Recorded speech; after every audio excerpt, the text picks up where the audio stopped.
आताच्या काळात आहाराकडे लक्ष द्यायला कुणाला फारसा वेळ नाही।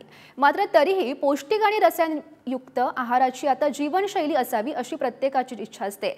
आणि असाच एक विषमुक्त पीक घेण्याचा धाडसी आणि यशस्वी असा प्रयोग करणाऱ्या शेतकऱ्याविषयीची ही चांगली बातमी बघूयात।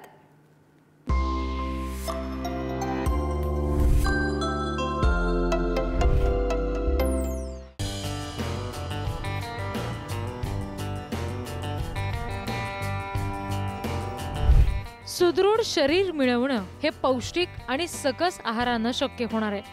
पण बदलत्या जीवनशैलीत आहाराच्या वेळा आणि प्रकार सुद्धा बदललेत। पण या परिस्थितीत सुद्धा नांदेडचा एक शेतकरी विषमुक्त शेती करतोय।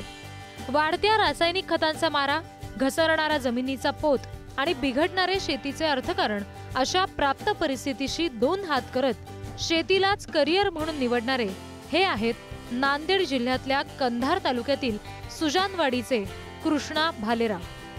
कृष्णा भालेराव यांनी विषमुक्त शेती फुलवत भरघोस उत्पन्न मिळवण्याची किमया साधली आहे। खपली गहू विशेष म्हणजे यामध्ये शरीरासाठी खूप उत्तम काम करते हे चांगल्या प्रकारे। त्यामध्ये पित्ताचा असेल, शुगर, बीपी, कोलेस्ट्रॉल, मधुमेह यासारख्या आजारांवर हा चांगला गुणकारी आहे। त्यामुळे मी या गव्हाची लागवड केली। गव्हावरती मी रासायनिक खताचा वापर केला नाही, पूर्णपणे सेंद्रिय पद्धतीने लागवड केलेली आहे। त्यामध्ये चांगला कुजलेला शेणखत असेल, सूक्ष्म अन्नद्रव्य, गांडूळ खत, जीवाणू खते याचा मी वापर केलेला आहे।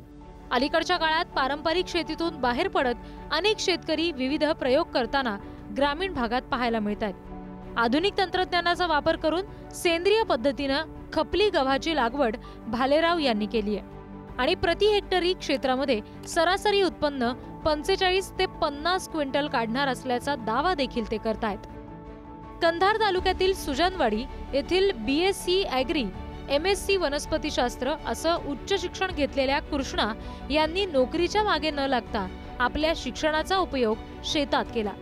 पण नेहमीपेक्षा वेगळी आणि निसर्गावर अवलंबून असणारी शेतीची वाट चोखळणं अजिबातच सोपं नव्हतं।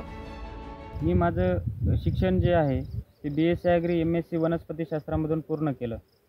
त्यानंतर मी माझ्या शेतामध्ये सेंद्रिय पद्धतीने लागवड करण्यासाठी नियोजन केलं आणि 1 वर्ष त्यावर सखोल अभ्यास करून मी माझ्या शेतामध्ये खपली गव्हाची लागवड केली।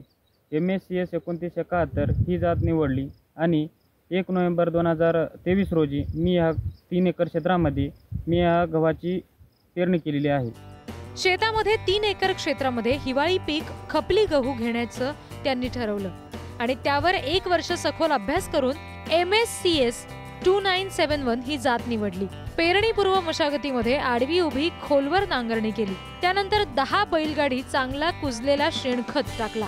सूक्ष्म अन्नद्रव्य, ट्रायकोडर्मा जीवाणू आणि 50 किलो गांडूळ खत एकत्र मिसळून जमिनीवर पसरवलं। त्यानंतर बीज प्रक्रिया ट्रायकोडर्मा 5 ग्रॅम प्रति किलो प्रमाणे वापरलं। खपली गव्हासोबत अर्धा किलो ज्वारी टाकली, जेणेकरून त्या ज्वारीच्या झाडावर पक्षी थांबतील आणि त्यातून जैविक कीड नियंत्रण होईल।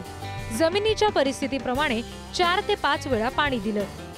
शेतकऱ्यांना माझं एवढंच आव्हान आहे की सामूहिक शेतीकडे सर्व एकत्र येऊन शेती केलं पाहिजे, एकात्मिक कीड व्यवस्थापन केलं पाहिजे आणि जमिनीचा सेंद्रिय पद्धतीने जमिनीचा कर्ब कसा वाढवता येईल, आपल्याला नैसर्गिक सेंद्रिय कर्ब कसा वाढवता येईल याकडे सर्वांनी लक्ष केलं पाहिजे। या खपली गव्हाची काही महत्त्वपूर्ण वैशिष्ट्य बघूयात। खपली गहू ही 5000 वर्षापूर्वीची जात आहे। पचनासाठी हलका आणि वात पित्त शामक आहे। गव्हामध्ये ग्लुटेनची मात्रा अतिशय कमी आहे। मधुमेह, हृदयविकार, आतड्यांचा कर्करोग, बद्धकोष्ठता, हाडांची झीज या सगळ्यावर खपली गहू गुणकारी आहे। खपली गव्हामध्ये 12 ते 15% प्रथिनं, 78 ते 83% कर्बोदकं आणि 16% तंतूंचं प्रमाण आहे। या अशा बहुगुणी गव्हाच्या जातीची लागवड करणारे शेतकरी कृष्णा भालेराव हे कौतुकास पात्र आहेत, यात शंका नाही।